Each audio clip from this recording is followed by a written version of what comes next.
Hi, it's Mrs. Robinson, one of the reading teachers at Huntington, and I wanted to read you one of my favorite books. And I don't care how old you are, it's still a good story.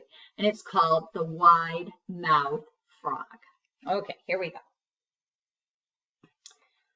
Once upon a time, there was a wide-mouthed frog.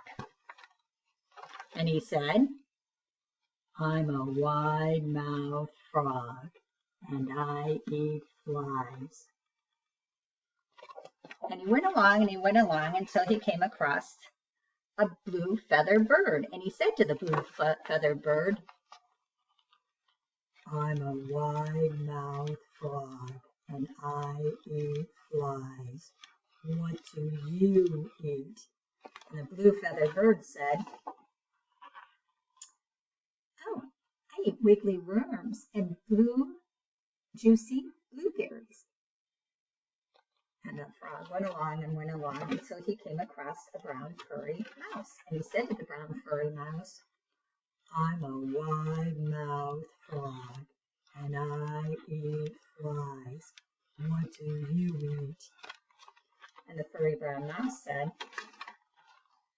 oh, I eat crunchy seeds and juicy berries.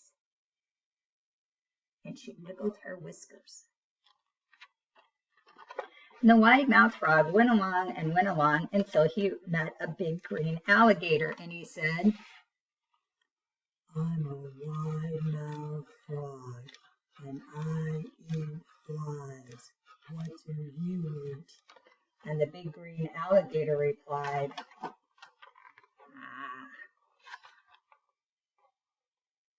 I eat wide-mouthed frogs, he said, and he showed his sharp teeth.